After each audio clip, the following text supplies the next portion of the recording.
Atëherë mirëdita nderuar koleg, fillojmë mbledhjen e grupit parlamentar duke shprehur mirë kuptim për një pjesë të kolegëve që vijojnë punën në komisionet e përhershme parlamentare me një rendite të rëndësishëm dhe një pjesë tjetër të kolegëve që janë në një aktivitet organizuar nga Westminster Foundation dhe ambasada britanike dhe që sigurisht kanë mirë kuptimin tonë që nuk janë sot këtu.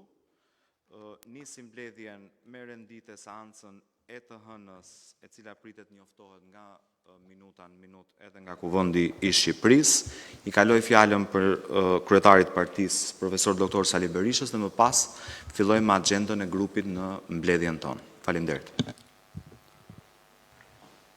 Mirëdita. Më duhet ta filloj këtë fjalë për të informuar shqiptarët se nga ky moment e tutje, ajo që deri dje është njohur si skapi i partisë, do të quhet tani e tutje Qendra Kombëtare e Shpifjes dhe Dezinformimit. Ky institucion lëshoi dje mbasdite dhe natën, gjithë natën, në Tiranë, se ka pre mandat në arrestit të Tom Doshit. Dhe se në mëngjes lajmet, po nga këto burime aty afër, vidhin se Toma është arratisur. Tani, imagjinoni ju se si bëjnë hetimet këta. Imagjinoni ju teknikat e tyre të hetimit. Ndaj dhe i ftoj shqiptarët që sa herë të ndëgjojnë fjalën SPAK të kujtojnë lidhshëm me të Qendra Kombëtare e Shpifjeve dhe mashtrimeve.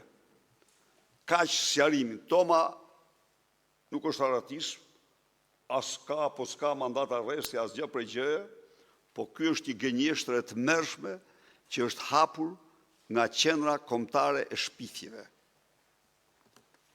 Të nderuar deputet,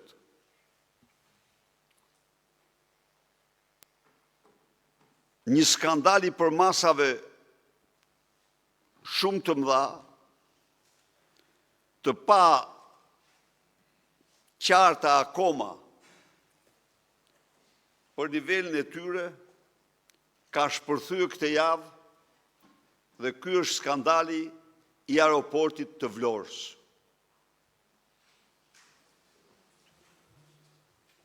Skandali i aeroportit të Vlorës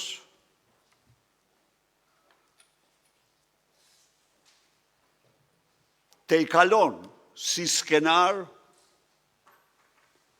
çdo skenar tjetër të zhvilluar gjerësot, por dhe çdo skenar filmash.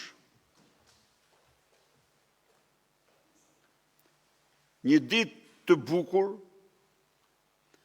Edi Rama me Lubi Ballukun vendosin të vjedhin qindra milion dhe shpallin për këtë qëllim ndërtimin e aeroportit më të madh në Ballkan, në qytetin e Vlorës, që si qark mund të ketë gjithsej 180.000 banorë që banojnë aty. Aeroportin më të madh në Ballkan.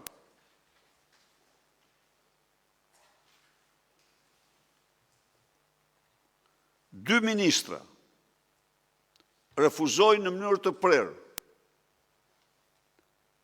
të firmosin për këtë mashtrim më të madh në Ballkan. Sepse për shkak të atij që quhet high risk,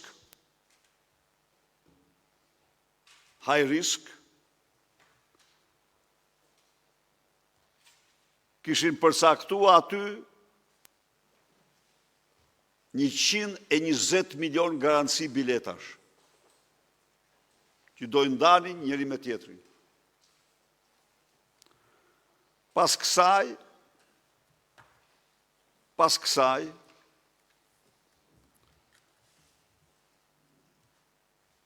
përsëritet tenderi dhe nuk është më 120, por 140 milion euro garanci biletash. Dhe me qenë se ligji kombëtar dhe ndërkombëtar e kërkon që në rast në aeroporteve t'jenë kompani me ekspertizë të certifikuar në rëtimin e tyre, thirret një kompani turke që e kishte këtë eksperiencë.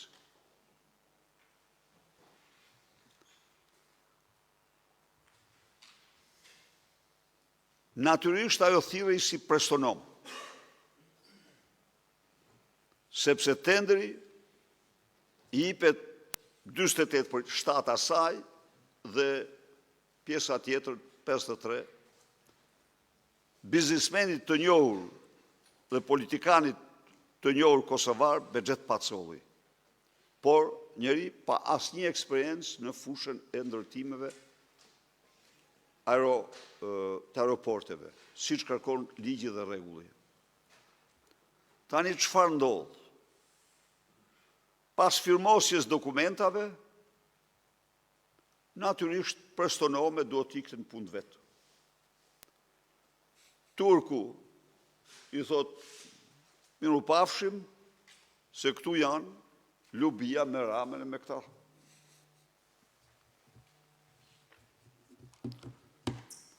Si rezultat, aeroporti që kushton me çmimet më të fryra mbi tokë 105 milion euro, takspaguesit shqiptar do paguajnë 140 milion euro për 10 vitet e para. Dhe koncesionari për 30 vite fiton 700 milion euro. Nuk mund të ketë një akt më korruptiv se sa ky.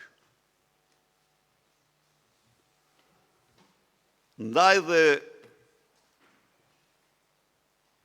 tani që po vjen fundi, tani kërkojnë aksionet. Tani që vjen fundi, ka disa variante. Një variante është se një grup i fuqishëm droge ka dorëzuar mbi 40 milion euro qeveritarve, nuk ka dhëna. Po ajo një gjë është e sigurt 100%, që Edi Rama, Belinda Balluku, Taulant Balla, të tre janë të angazhuar gjatë 2 javëve të fundit sipas dokumentave me të gjithë pushtetin e tyre në favor të një ortaku. S'kam asgjë me ortakun, as midis ortakëve, se s'hyet në atë, po fakti që e gjithë qeveria shqiptare futet për një ortak, do të thotë që është ortak vetë. Ortak vetë. Dhe e vërteta është që e kam denoncuar këtë krim, të paktën 4-5 herë. Nuk kam ditur këto punë të ortakëve, po kam ditur se është dhënë një garanci të mërshme për 600.000 bileta në vit, dhe çfarë do ishte nën 600.000 do e pagunin takspaguesit shqiptar. Në një kohë kur aeroport absolutisht nuk i bën dot 100.000 në muaj, në vit. S'ka ty. Nga Vlora, gjerën Kepler Stills, janë maksimumi 25.000 shtretër. Maksimumi. Tazam 30.000. Asnjë më shumë. Ku do shkoj, ku do e këta pasagjer?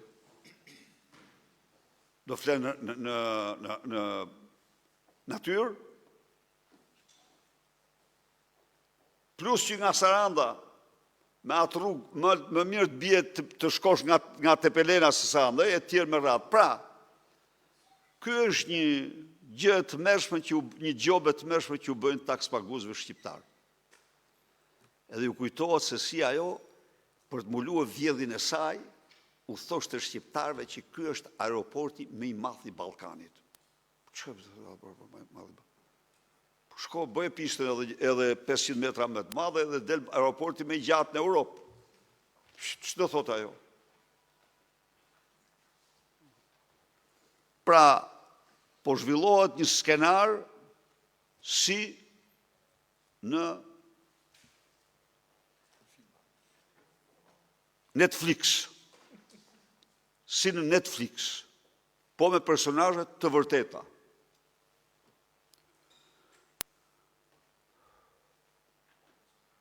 Kthehemi tek problemet tona. Ishte ngjarje e një rëndësie shumë të madhe, dështimi i plot i përpjekjeve të jashtëzakonshme të Edi Ramës për të ndryshuar, për të mos thënë për të bllokuar raportin mbi farsën elektorale të 11 majit.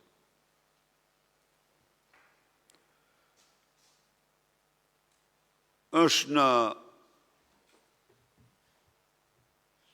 dignitetin e atyre vëzhguesve dhe drejtuesve të tyre, që jo vetëm nuk ndryshuan asnjë pikë dhe asnjë presje nga raporti paraprak, por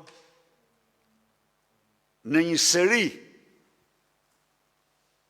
çështjesh renditën shumësi fakte të shumta dhe të dhëna me të cilat i dhanë përgjigje përfundimtare Edi Ramës, që u thoshte ku keni fakte ju për të provuar këto që keni shkruar. Ai që ka sy të lexoj, le të lexoj në faqet të tëra rrjeshtohen e gjithë batërdia zgjedhore, jo në një apo dy rrethe, por në shumicën e qarqeve të Shqipërisë.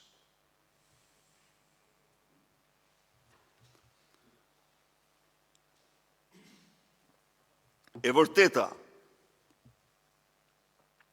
është se në 33 vite ky raporti më damkosës i farsës elektorale, për farsën elektorale të Edi Ramës. Asnjë raport tjetër nuk ka patur për masat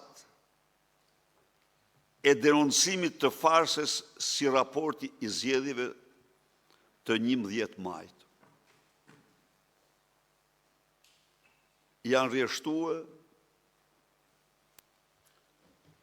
argumentat pafundme të funksionimit partisë shtet,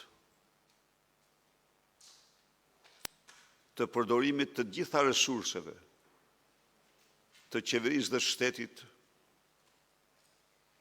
për të grabitur zgjedhjet. Natyrisht, raporti nuk mund të shkruaj ato që nuk shkruan. Jo. Ai ka patur detyrë, ata burra dhe gra kanë patur detyrë të thonë nëse zgjedhjet përputhen me standardet ndërkombëtare apo jo. Ky është detyra e tyre. Ky ka qenë dhe ky është detyra e tyre. Dhe ata faktojnë se në një demokraci pluraliste, këto zgjedhje nuk përputhen me standardet ndërkombëtare në parimin më themelor të barazisë. Ata faktojnë se u përdoren të gjitha mjetet për të shtruar një proces elektoral në farsë.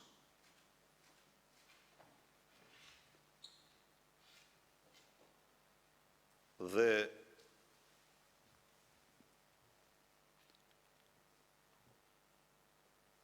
i përshëndes përzemërsisht që i kanë qëndruar kryeministrit në të gjitha qëndrimet e tij antikushtetuese, antiligjore në farsën elektorale.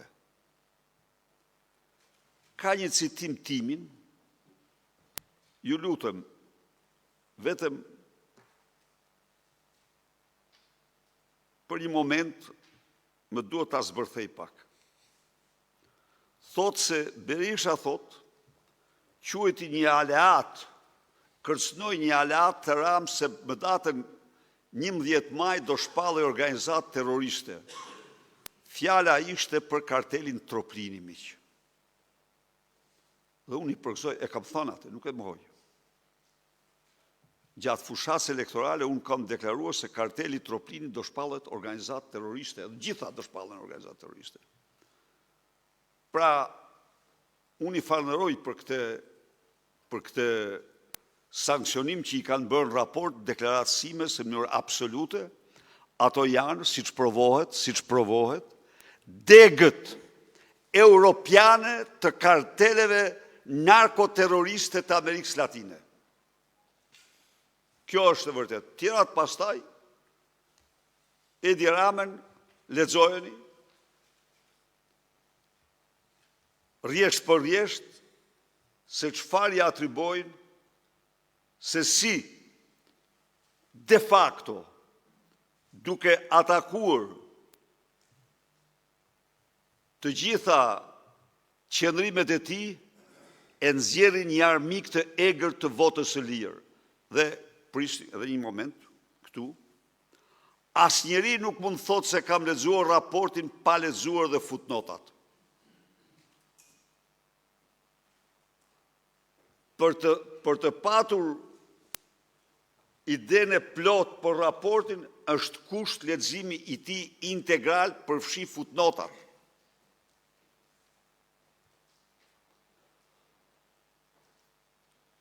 Aty ju, pra në këtë tërësi,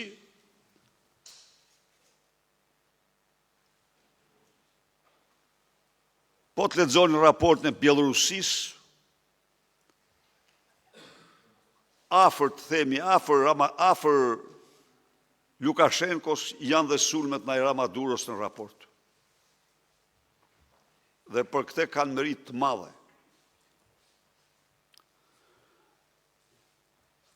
Për të mos u zgjatur, vëzhguesit ndërkombëtar folën e thanë fjalën e tyre.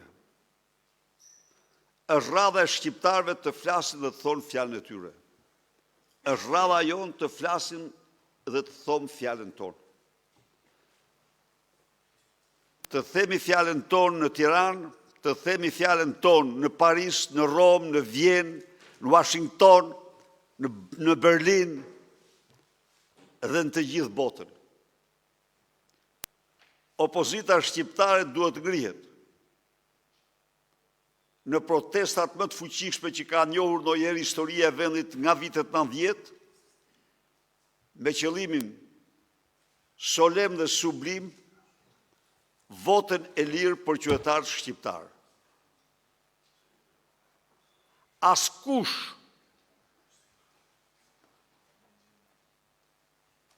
nuk mund, çdo njeri që aspiron votën e lirë, tashmë ka një bazë frymëzuese. Ka një bazë frymëzuese në ligjin ndërkombëtar, në vendimin ndërkombëtar që është raporti i OSBE-ODIHR-it për zgjedhjet në Shqipëri. Ndaj dhe pavarësisht nga vonesa e tij, por ai dha verdiktin e vetë. Tani u takon shqiptarve, na takon ne, i takon opozitës të japë verdiktin e vetë. Shumë faleminderit. Faleminderit Medjah.